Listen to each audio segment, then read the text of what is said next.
Dieu.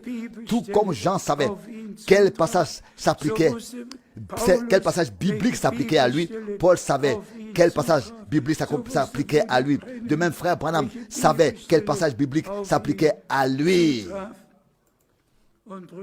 Et frères et sœurs, je vous l'ai déjà dit plusieurs fois à propos de l'expérience d'Edmonton, et nous arrivons avec cela à la fin.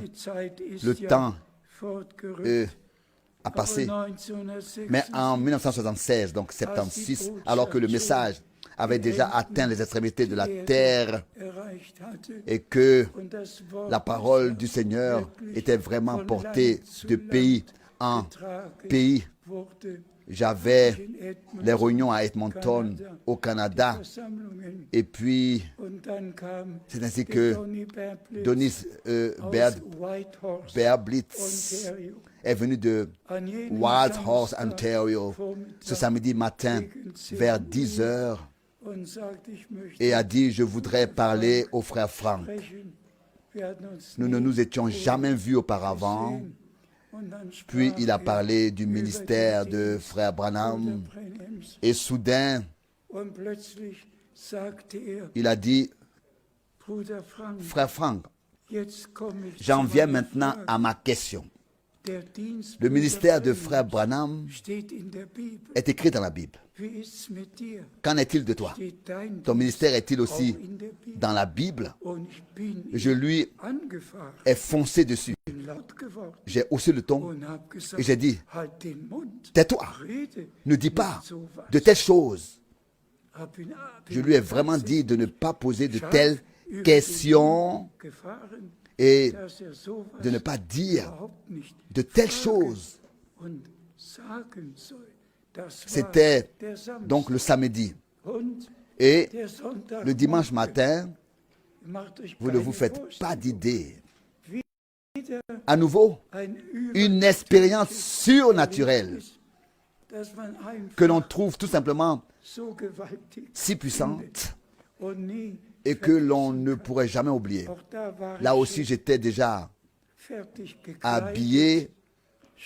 Je me suis levé, j'ai tendu la main et j'ai voulu prendre ma Bible.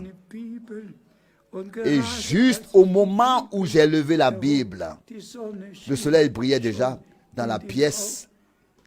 La voix puissante et audible du Seigneur est arrivée à droite de la fenêtre. Le Seigneur se tenait lui-même à droite de la fenêtre, et a dit d'une voix forte, à moins de 3 mètres de moi: mon serviteur, selon Matthieu 24, versets 45 à 47, je t'ai établi pour distribuer la nourriture au temps convenable. Au temps convenable.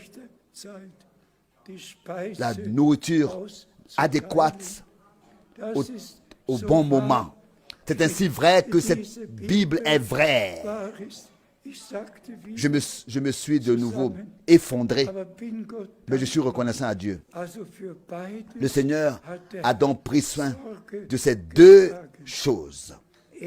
Premièrement, que j'irai de ville en ville pour annoncer sa parole. Et deuxièmement, que je donnerai la nourriture stockée et emmagasinée aux domestiques. Car c'est aussi que le frère Branham l'a souligné, comme c'est écrit dans Amos. Le Seigneur enverra une faim pour entendre ses paroles. Et Dieu a envoyé une faim pour entendre ses paroles. Et la parole, ou les paroles du Seigneur ont été révélées à frère Branham. Et le Seigneur a fait la grâce d'emmagasiner, de stocker chez moi les 1100 prédications de frère Branham, comme aucun homme sur terre ne les a. Lorsque les frères du Canada et des États-Unis sont venus en visite à Krefeld en 1976, donc 76. Eux ont vu toute l'exposition des prédications de Frère Branham en bande magnétique. Ils ont secoué la tête et ont dit, mais comment cela a été possible? Tu es en Allemagne et tu as toutes les prédications de Frère Branham. Mais Frère Branham m'avait dit textuellement, la nourriture est enregistrée. Et la nourriture, ce sont les bandes magnétiques enregistrées. Et je devais les stocker, les emmagasiner. Et je l'ai fait. J'ai écouté chaque sermon avec attention. Et j'ai des sermons les plus importants, en particulier ceux des années 60. Et je les ai mis à la disposition de tous. Alors, terminons cette et j'aimerais qu'il y ait